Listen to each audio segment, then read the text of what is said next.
পেলাম, তার মানে ইউনিট টেম্পারেচার চেঞ্জের জন্য যদি আমি এনার্জি চাই তাহলে তার কোয়ান্টিফিকেশন হবে সেটা, ঠিক আছে? তার মানে ইউনিট চেঞ্জের জন্য আমি যদি এনার্জি কি পরিমাণ চেঞ্জ করবো সেটা চাই তাহলে সেটা হবে এটা। এখানে এফ আর কিউ সিনোনিম, তোমার লেখার সময় এফ আর লিখো না প্লিজ, কিউ লিখো, কিউ লিখো, কিউ লিখো।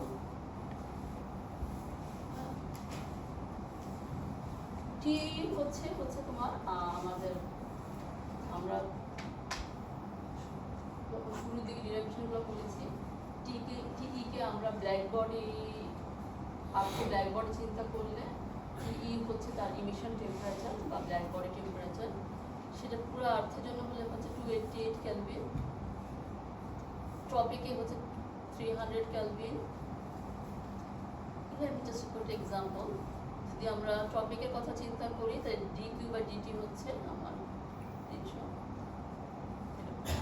ঠিক আছে? টি এর ভ্যালু যদি আমি 300 বসাই, অর্থাৎ পার কেলভিনের জন্য আমার কি পরিমাণ এনার্জি চেঞ্জ হবে? 6.1 ওয়াট পার মিটার স্কয়ার। পোলে আমার পার ডিগ্রি সেলসিয়াসের জন্য কি পরিমাণ এনার্জি চেঞ্জ হবে? 4.6। পোলে যদি আমার 1 ডিগ্রি সেলসিয়াস টেম্পারেচার চেঞ্জ হয়ে যায় তখন আমার এই পরিমাণ এনার্জি সিস্টেমে অ্যাড হবে। 0 ডিগ্রি সেলসিয়াস কোথাও তোমার আইস আছে, সেখানে যদি আমার 1 ইউনিট টেম্পারেচার চেঞ্জ হয় তাহলে আমার সিস্টেমে এই পরিমাণ এনার্জি স্টোর হবে। বোঝা গেছে? তো আমরা এভাবে ক্লাইমেট মডেল যখন কাজ করে তখন ইচ টেম্পারেচার চেঞ্জের জন্য সিস্টেমে কী পরিমাণ এনার্জি স্টোর করি সেটাকে আমরা বোঝাবো। আমরা যারা ক্লাইমেট মডেল নিয়ে কাজ করি, এসএসপি নিয়ে কাজ করে কে? এসএসপি আমরা অনেকে এসএসপি সিনারি নিয়ে কাজ করি, সিনারিগুলো কিরকম 2, 4, 6, 5, 8, 5 এরকম করে লিখা না? যারা জানো না তাদেরকে বলছি যে ফিউচারে যে আমাদের ক্লাইমেট চেঞ্জ হবে, there are many possibilities। তো এখন কিন্তু মানে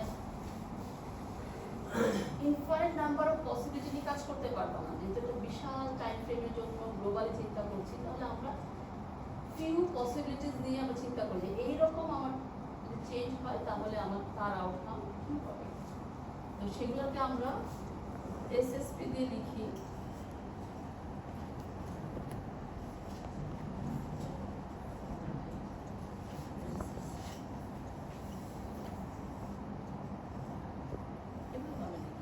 অথবা এটা কোন শুরু লিখে দেয় 5 একক শুরু লিখা।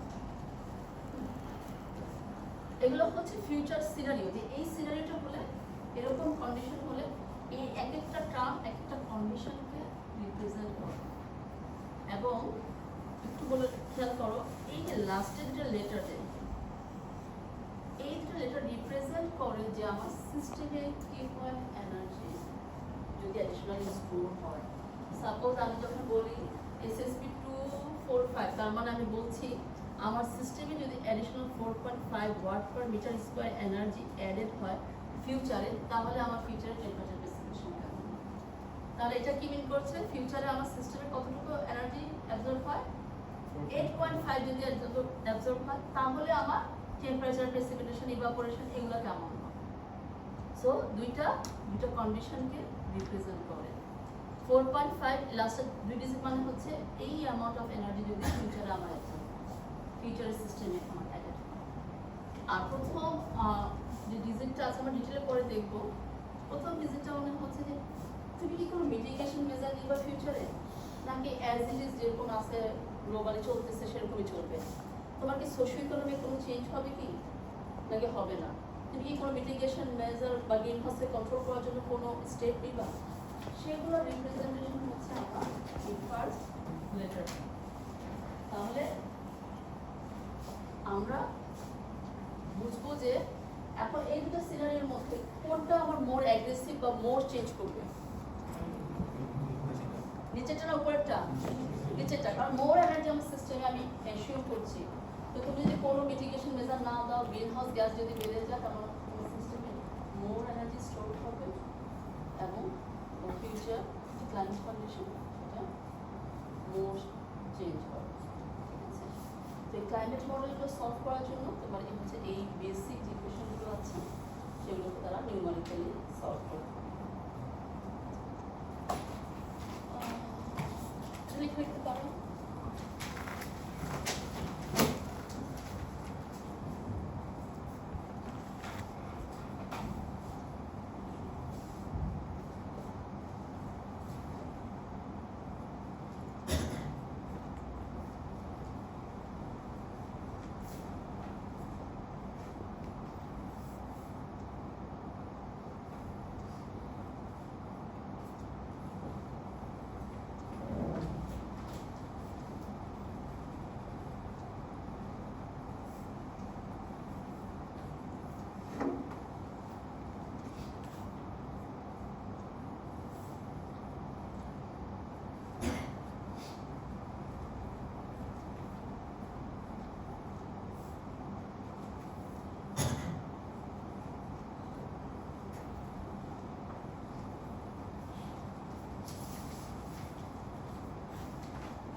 তোমরা সলভ করবো, হ্যাঁ? আমার রেজাল্ট হচ্ছে 0.66 কেলভিন।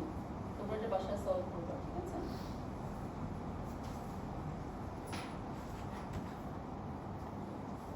ওখানে 60 কেন করা হয়েছিল পেছনে ফুলতে হবে মানে টপিক্সের জন্য জি না ওখানে 6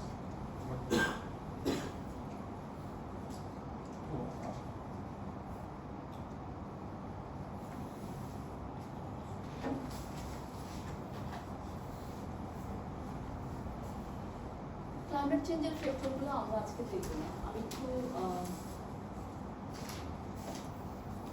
আমি ছুটিতে যেতে পারি, গেলে লাস্ট একটা ক্লাস হবে সালমান বর্মা এবং সালমিবেন। তো তাদের জন্য একটা ইজিয়ার টপিক রেখে যাচ্ছি, আমি যেটা অ্যাডভান্স টপিক সেটা আমি শেষ করে দিচ্ছি। এগুলো সালমান স্যার দেখাবেন, এগুলো আমি সালমান স্যার বা যিনি ক্লাস দিবেন একটা ক্লাস হবে অন্য কোনো স্যার দিবেন। আমি জন্য রেখে যাচ্ছি, আমি তোমাদেরকে দেখতে বলছি।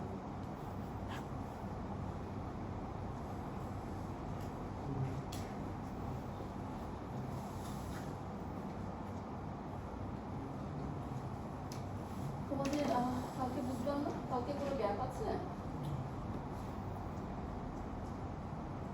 আগামী শনিবারে বা রবিবারে সকালে কয়টায়? 10:40 ব্রেক আছে? 10:20 থেকে যে স্লটটা ওইটা 10:20 থেকে স্লটটা খালি আছে? তাহলে আমি আসবো। আচ্ছা 10:20 থেকে স্লটটা খালি আছে, তাহলে ওই স্লটে আমি শেষ করে দিব, তাহলে আর স্যারকে পড়াতে হবে না। তাহলে আমি আজকে তাহলে আমি সিকুয়েন্সিয়ালি ইয়ে করি, যে যেটা স্লট পাওয়া গেছে তাহলে আমি সিকুয়েন্স ব্রেক না করি।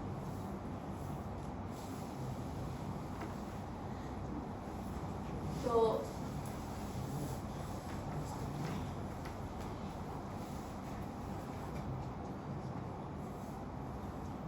কোশ্চেন যেহেতু আমি করে যাব, আমার পড়ায় গেলে আমার মানে মাথায় থাকবে যে আমি কি বলছি না বলছি, সেজন্য আমি চাচ্ছি যে শেষ করি।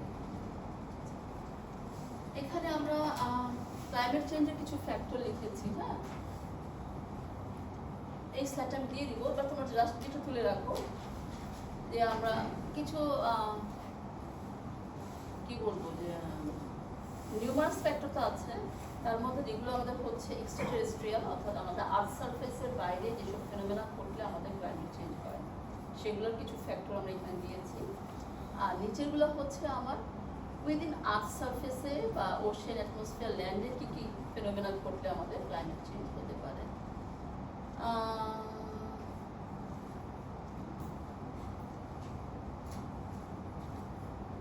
সোলার আউটপুট, আমরা যদি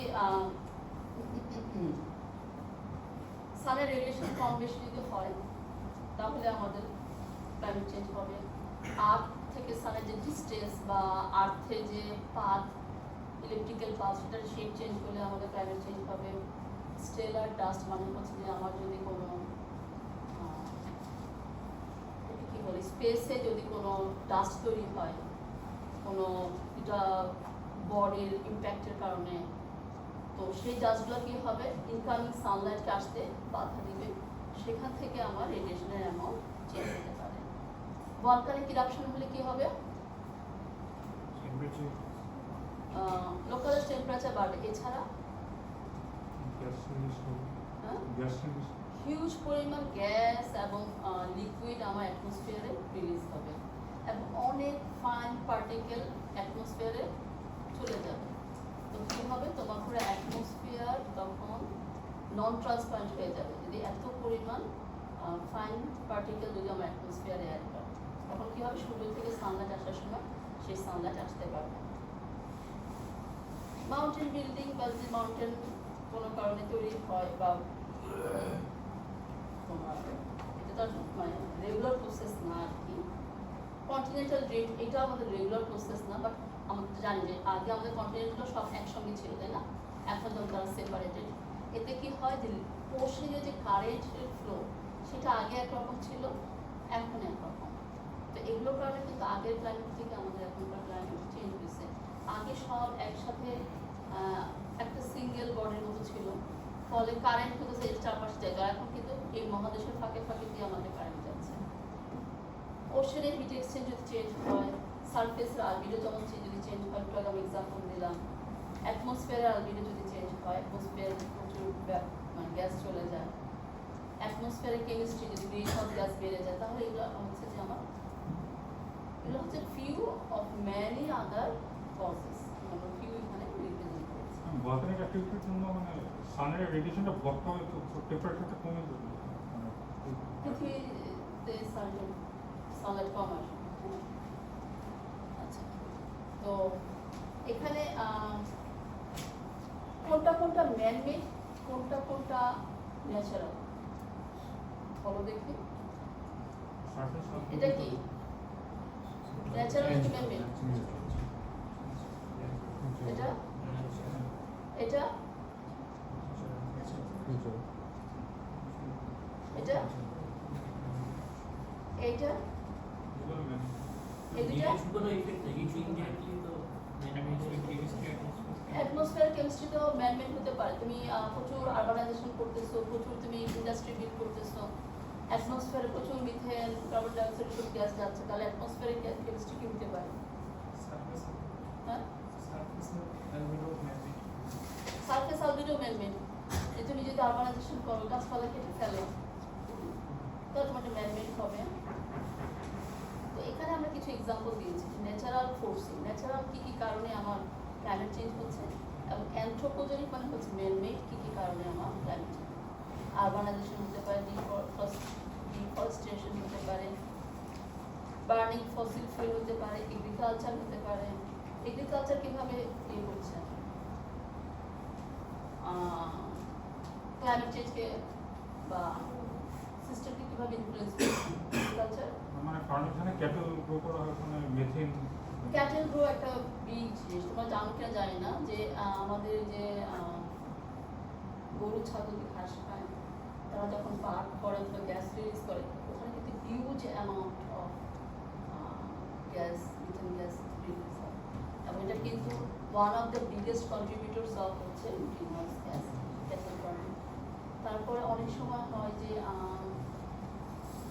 কিছু ধরনের ক্রপ আছে, হ্যাঁ, যাদের জন্য আমরা হচ্ছে আর্টিফিশিয়ালি বিভিন্ন ইনগ্রিডিয়েন্ট দিয়ে থাকি, অথবা কিছু ভ্যারাইটিস আছে যারা হচ্ছে কী পরিমাণ গ্যাস নিয়ে কী পরিমাণ গ্যাস ছাড়বে। কখনো কখনো আমরা আর্টিফিশিয়াল ইরিগেশন অ্যাপ্লাই করি। এই ফ্যাক্টরগুলো হচ্ছে আমাদের ফার্টিলাইজার প্রডিউস করতে গেলে আমাদের হবে। সো এগুলো হচ্ছে আমাদের অ্যানথ্রোপোজেনিক ফোর্সিং, আর এগুলো তো আমি একটু আগেই বললাম যে ন্যাচারাল ফোর্সিং।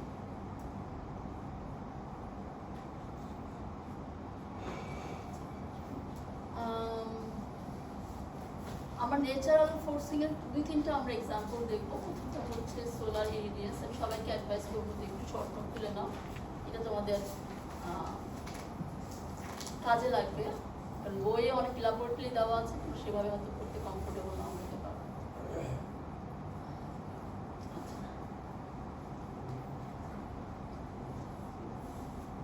তোমরা নিজেরা একটু রিডিং করে দেখো আমার বুঝতে পারতেছো কিনা।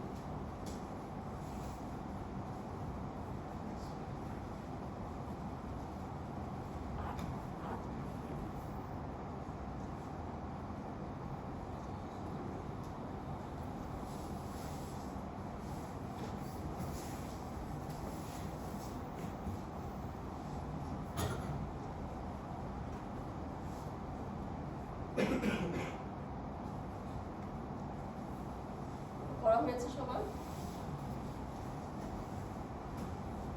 পড়া হয়েছে, জাস্ট একবার রিডিং করো, শর্ট নোট পরে লিখো, আমরা ডিসকাস করবো। রিডিংটা পড়ো শুধু। পড়া হয়েছে?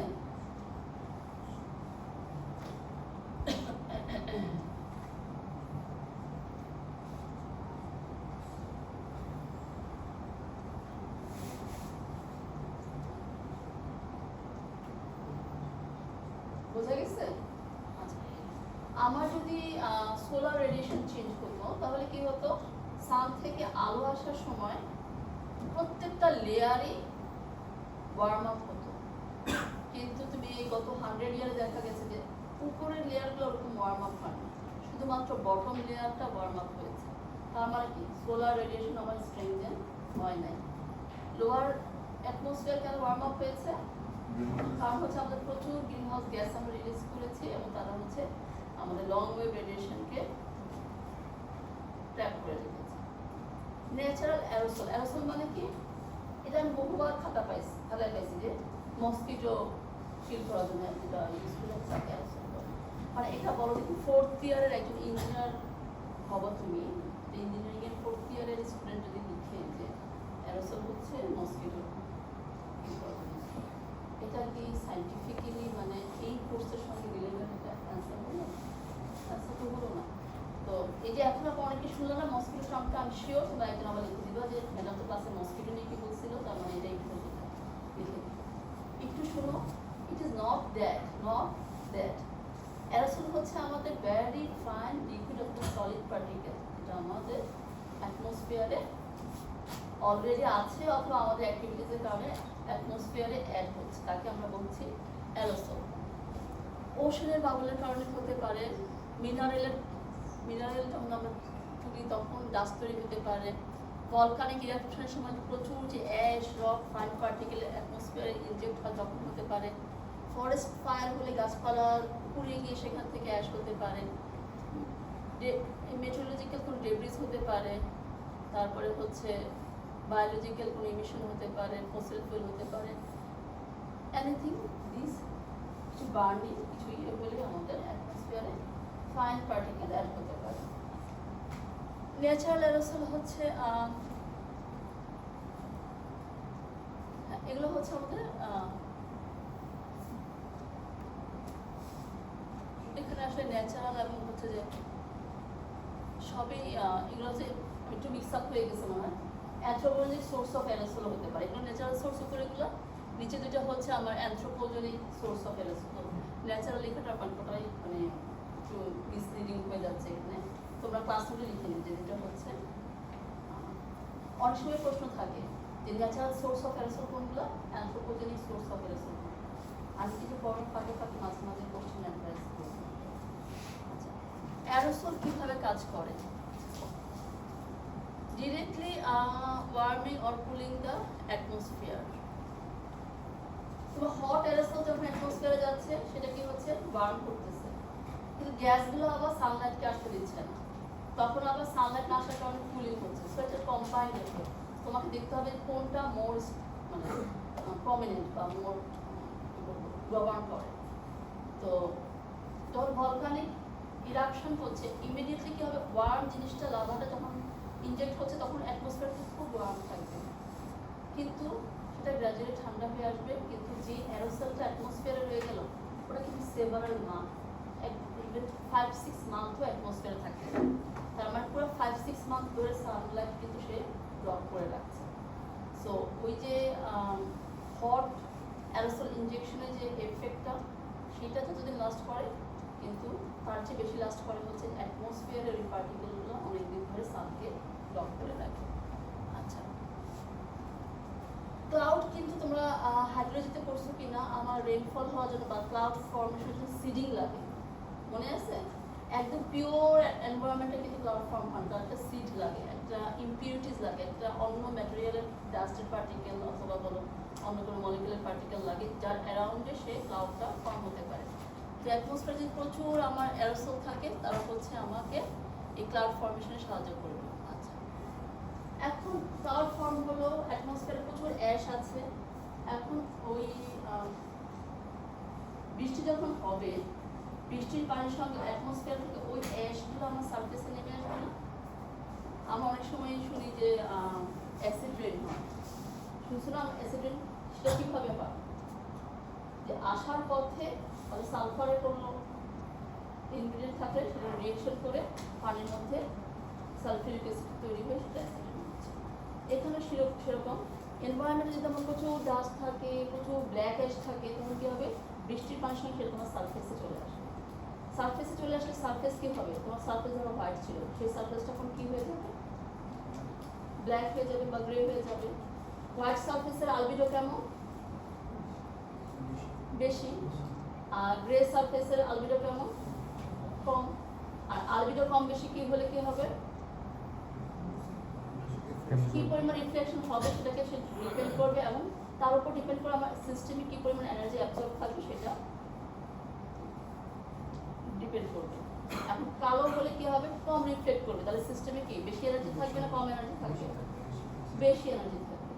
তো ইনডাইরেক্টলি কিন্তু এই ভলকানিক ইরাপশনটা আমার কাজ করছে।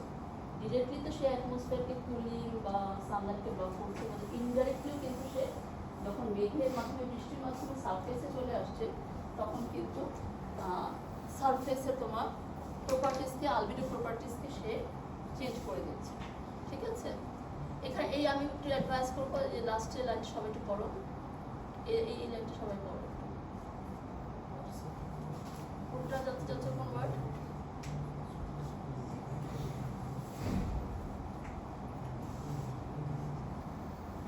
বুঝতে পারছি সবাই?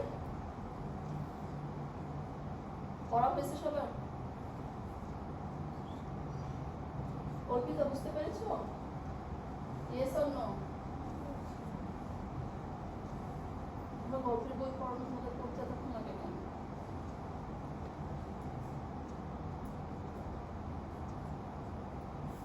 আমরা তো এই বয়সে PRIMARY প্রাইমারি এভাবে তো আমরা স্পেল করি, তাই না? পড়া গেছে? কি বোঝা গেল? কে বলবে? অর্পিতা বলতে পারবা? দাঁড়া, বলার চেষ্টা করো, শুনি আমরা। তুমি ওখানে বসে আছো কেন? যদি লিখতে না পারো তুমি ওখানে কেন বসেছো? কারণ তুমি সবসময় তো ওই জায়গাটাতেই বসো, আমি সামনে এসে বসো, তাহলে তুমি ক্লাসটা তুলতে পারছো না। ওখানে বসার কারণ কি? তোমরা বুঝতে পেরেছো? একজন দাঁড়িয়ে একটু বলো কি, একজন দাঁড়াও, যেটা কি ডিসাইড করো, তুমি দাঁড়াও, যে ফার্স্টে আছো।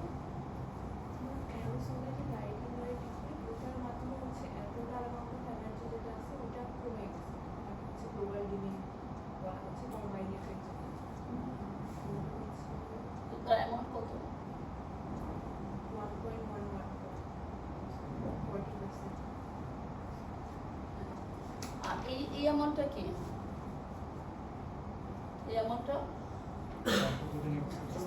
গ্রিন হাউস গ্যাসের জন্য তুমি ইমিট করছো হচ্ছে, অ্যাড করছো হচ্ছে সিস্টেমে 2.64, আর তোমার এইগুলোর কম্বাইন্ড এফেক্টে তোমার কমে যাচ্ছে -1.11 পার মিটার স্কয়ার। তাহলে সিস্টেমে আলটিমেটলি থাকবে কতটুকু? 2.64 -1. তার মানে একটা জিনিস তোমাকে সিস্টেমে এনার্জি অ্যাড করছে, আবার অ্যারোসল ইনডাইরেক্ট এফেক্টের মাধ্যমে কিছু পরিমাণ আমার এনার্জি সিস্টেম থেকে কমিয়ে দিচ্ছে। তো এরকম কিন্তু থাউজেন্ডস অফ বা মিলিয়ন্স অফ প্রসেস আমাদের আর্থে সিমultaneously অকার করছে। কেউ এনার্জি বাড়িয়ে দিচ্ছে, কেউ কমিয়ে দিচ্ছে। আলটিমেটলি আমরা সাম আপ করে দেখি যে রেজাল্টেরটা আমাদের বাড়ছে নাকি কমছে। ম্যাম আপনি শুরু থেকে ওই যে হোয়াইট সারফেস আর গ্রে সারফেসের কথা বলছিলেন, অ্যারোসল, মানে ওইটা অ্যারোসল থেকে হোয়াইট সারফেস? যদি আমার বেস কোশ্চেন করছে যে হোয়াইট সারফেস গ্রে সারফেস, এতক্ষণ বলছে এটা কি মিন করছে? মানে aerosol অ্যারোসল যদি ভলকানিক ইরাপশন হয় বা ফরেস্ট ফায়ার হয়, প্রচুর অ্যাশ তৈরি হবে না? অ্যাশগুলো তো গ্রে কালার, সেটা বলছি যে প্রচুর পরিমাণে অ্যাশ তৈরি হয় যেগুলো হচ্ছে গ্রে কালার। তো সেগুলো তো অ্যাটমসফিয়ারে সাসপেন্ডেড অবস্থায় থাকে। যখন বৃষ্টি হবে সেগুলো পানির সাথে সাসপেন্ডেড ম্যাটেরিয়ালগুলো আমাদের সারফেসে নেমে আসবে, তখন আমার সারফেসের কালার চেঞ্জ হবে। অথবা হতে পারে তোমার কোনো কারণে তোমার হয়তো ডার্ক সারফেস, তোমার লাইট কালারে অ্যারোসল এসে পড়লো, তখন কি হবে? তখন কিন্তু রিভার্স সিচুয়েশন হবে।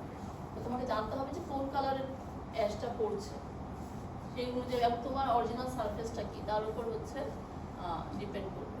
আচ্ছা, তো ভলকানিক ইরাপশন আমরা অলরেডি অনেকবার বলছি যে কার্বন ডাইঅক্সাইড করে, ডাস্ট করে, অ্যারোসল করে, ফাইন পার্টিকেল করে, সালফিউরিক অ্যাসিড এবং ওয়াটার সে করে অ্যাটমসফিয়ারে, অ্যাশ করে প্রচুর পরিমাণে। হ্যাঁ, এই যে সালফার ডাইঅক্সাইড যেটা ইনজেক্ট করে সেটা ডাস্ট এবং ওয়াটার ভেপারের সঙ্গে ফর্ম করে সালফেট অ্যারোসল ফর্ম হয় এবং অ্যাটমসফিয়ারে তারা সেভারাল মান্থস স্টে করে। এইটা একটু সবাই লিখো, হ্যাঁ কুইকলি সবাই একটু লিখো, তারপর মনে থাকবে যে ভলকানিক ইরাপশন হলে কী কী ম্যাটেরিয়াল আমার অ্যাটমসফিয়ারে ইনজেক্ট হচ্ছে এবং সালফার ডাইঅক্সাইডটা তোমার ওয়াটার ভেপারের সঙ্গে মিলে তোমার সালফিউরিক অ্যাসিড প্রডিউস করছে এবং তারা অ্যাটমসফিয়ারে সেভারাল মান্থ থাকতে পারে।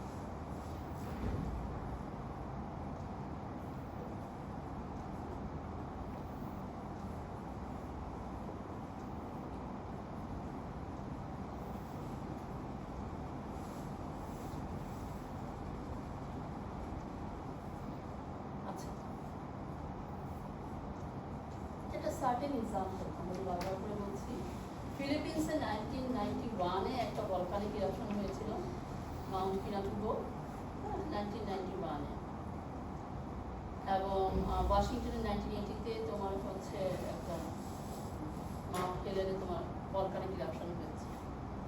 এখানে দেখা যায় volcanic aerosol climate forcing water per square metre.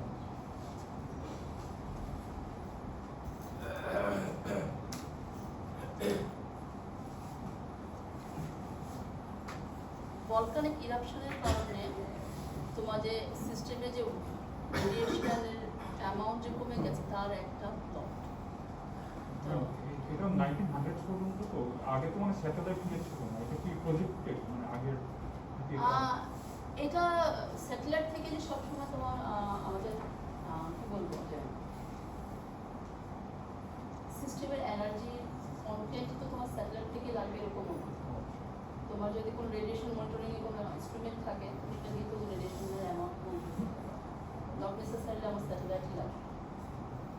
এটা হচ্ছে মাউন্ট পিনাটুবোর যে ভলকানিক ইরাপশন, তার কারণে তোমার 5.12 এবং এই সময়টায় তুমি দেখবা যে তুমি যদি আমাদের নোয়া যে স্যাটেলাইটটা আছে, তারপর ল্যান্ডসেট সম্ভবত 1-2 বা কিছু সামথিং, ওই সময় ওই এলাকাটাতে কোনো ইমেজ নাই, কারণ হচ্ছে অ্যাটমসফিয়ার তো ব্লক, সানলাইট আসতেও পারে নাই, রিফ্লেক্ট হয়ে যেতেও পারে নাই। সো আমি যখন 1990 থেকে আমার ইনিশিয়াল পিএইচডি কাজ করার সময় স্যাটেলাইট ডাটা নিয়ে ম্যানুয়ালি কারেকশন শুরু করেছিলাম, তখন দেখেছিলাম যে এই সময়ে ওই জায়গাগুলোর কোনো ইমেজ নেই। অনেক সময় যে পুরো সিন বা শুধু ওই এলাকায় না, বিশাল এলাকা জুড়েই হচ্ছে তোমার পৃথিবীর একটা বড় অংশ জুড়ে ওই সময় স্যাটেলাইটের কোনো ইমেজ নেই, কারণ হচ্ছে atmosphere was very much disturb, অনেক তোমার অ্যারোসল ছিল, ফলে স্যাটেলাইটের ডাটা অ্যাকুইজিশন ওই সময় হয় না। তো এই কারণে এটা হচ্ছে তোমার হচ্ছে একটা মানে ওয়ান অফ দ্য মানে রিসেন্ট টাইমের বিগেস্ট ইভেন্ট, যেটা হচ্ছে আমার অ্যাটমসফিয়ারকে ব্লক করে দিয়েছে। এগুলো আমাদের হচ্ছে বিভিন্ন ইয়ারে গ্লোবাল যে কনসেন্ট্রেশনের যে চেঞ্জটা সেটা হচ্ছে এখানে প্লট দেখো। তোমরা নিশ্চয়ই দেখতে পাচ্ছ কত পর থেকে সাডেনলি বাড়া শুরু করেছে 1800 এর পর থেকে। আমাদের শিল্প বিপ্লব যখন হয়েছে তার পরবর্তী সময় থেকে আমাদের রেনেসার পরবর্তী সময় থেকে এই হিউজ টার্নটা শুরু হয়েছে। আচ্ছা, এখন এই জিনিসটা কার্বন ডাইঅক্সাইড কি কি ইমপ্যাক্ট করে, মিথেন কিভাবে ইমপ্যাক্ট করে, নাইট্রাস অক্সাইড কিভাবে ইমপ্যাক্ট করে, তোমাদেরকে আমি ম্যাটেরিয়াল দিয়ে দিব, ওজোন, ওয়াটার ব্যাপার, এগুলো আমি ক্লাসে পড়াবো, ঠিক আছে? এগুলো তোমরা জাস্ট নিজের রিডিং করে নিলে বুঝতে পারবে, এটা আমি ক্লাসে পড়াবো না। আমি জাস্ট একটা দুটো স্লাইড দিয়ে আমি শেষ করবো, দুটো স্লাইড আছে। আলবিডো আমরা একটু আগে বলছি যে আলবিডো একটা ভেরি ইম্পর্টেন্ট ফ্যাক্টর। সেটা তোমার ভলকানিক রিঅ্যাকশনের মাধ্যমে আলবিডো চেঞ্জ হতে পারে, তোমার ম্যানমেড অ্যাক্টিভিটিসের কারণে তোমার ভলকানিক আলবিডো চেঞ্জ হতে পারে। ক্লাউড, এখানে আমরা দেখব যে ক্লাউড, অ্যারোসল এবং ল্যান্ড ইউজ, এই তিনটা জিনিস কিভাবে আলবিডোকে চেঞ্জ করে। আমরা কি দেখব যে ক্লাউড কিভাবে আলবিডোকে চেঞ্জ করে, ল্যান্ড ইউজ চেঞ্জ কিভাবে আলবিডোকে চেঞ্জ করে, এবং হচ্ছে অ্যারোসল কিভাবে আমার আলবিডোকে চেঞ্জ করে। তো ক্লাউড কি করে, আমরা যেটা আগে বলছি, ক্লাউড হচ্ছে শর্ট ওয়েভ রেডিয়েশনের একটা সিগনিফিকেন্ট পোর্শনকে সে রিফ্লেক্ট করে দিয়ে দেয়। হ্যাঁ, তো এই যে দেখো ম্যাক্সিমাম এরকম হতে পারে, আমার যেটা 110 ওয়াট পার মিটার স্কোয়ার আসলে, এবং সেখানে 77 ওয়াট পার মিটার স্কোয়ারকে সে রিফ্লেক্ট করে দিতে পারে। অ্যারোসল থাকলে মোর ক্লাউড ফর্ম হবে, সেটা এখানে বলা হয়েছে। আর বড় এই যে এটা দেখো এর হবে একটু বড়,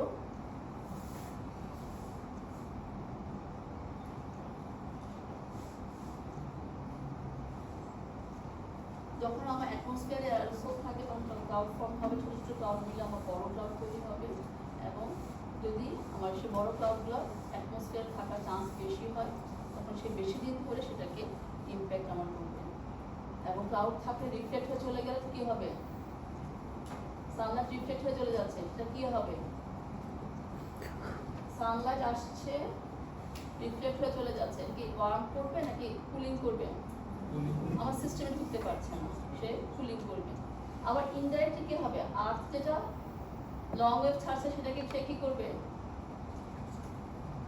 আর্থ যেটা লং ওয়েভ ছাড়ছে ক্লাউড কি করবে সেটাকে, ক্লাউড মানে কি particle, water particle. Water particle মানে হচ্ছে কি গ্যাস, গ্রিন হাউস গ্যাস। তাহলে সে শর্ট ওয়েভকে আসতে দিবে না, শর্ট ওয়েভে অ্যামাউন্ট কমাবে, কিন্তু লং ওয়েভকে আবার সে ধরে রাখবে। So there will be a resultant impact. Aerosol আমরা বারবার করে বলেছি যে তারা যদি অ্যাটমসফিয়ারে রেইনফলের মাধ্যমে ল্যান্ড করে, তখন তোমার হচ্ছে যে ধরো তোমার স্নো ছিল, ইনিশিয়ালি স্নো ছিল, তোমার অ্যারোসলগুলো হচ্ছে পাউডার স্নো বা প্রেসিপিটেশনের মাধ্যমে তোমার সারফেসে এসে পড়লো, স্নোর কালার চেঞ্জ হয়ে যাবে। তার মানে স্নো অনেক হাইলি রিফ্লেক্ট করতো, অ্যারোসল এসে পড়ার পরে ডার্ক কালার অ্যারোসল এসে পড়ার পরে সে কম রিফ্লেক্ট করবে। তারপর হচ্ছে ল্যান্ড ইউজ চেঞ্জ, তুমি জানো যে তোমার যদি ফরেস্ট গ্রাসদের যদি তোমার ইয়ে হয়ে যায়, ল্যান্ড কভার চেঞ্জ হয়ে যায়, তখন তোমার আলবিডো চেঞ্জ হয়ে যায়। আইস যদি বেশি প্রডিউস হয় বা যদি আমার সিস্টেমে মোর আইস থাকে, তাহলে আলবিডো বাড়বে না কমবে, বাড়বে। আইস মেল্ট হয়ে গেলে কমবে। তো এই চারটা প্রসেসে যে কোনো একটা প্রসেস দিয়ে আমরা বলতে পারি যে, সাপোজ বলতে পারি ক্লাউড কিভাবে আলবিডোকে চেঞ্জ করবে এবং আলটিমেটলি ক্লাইমেট চেঞ্জে রোধ করবে। অথবা বলতে পারি যে আইস অ্যান্ড স্নো কভার কিভাবে আমার আলবিডোকে কন্ট্রোল করতে পারে এবং তার কারণে আমার কিভাবে ক্লাইমেট চেঞ্জ হতে পারে। বলতে পারি যে ল্যান্ড ইউজ চেঞ্জের কারণে আলবিডো আমার কিভাবে চেঞ্জ হবে। অথবা এমনও বলতে পারি যে আমার আলবিডো কী কী কারণে চেঞ্জ হবে। তাহলে আলবিডো কী কী কারণে চেঞ্জ হতে পারে, cloud, aerosol, land use change, ice and snow কভারের মাধ্যমে চেঞ্জ হবে। ঠিক আছে, তো আজকে আমরা এখানে শেষ করলাম।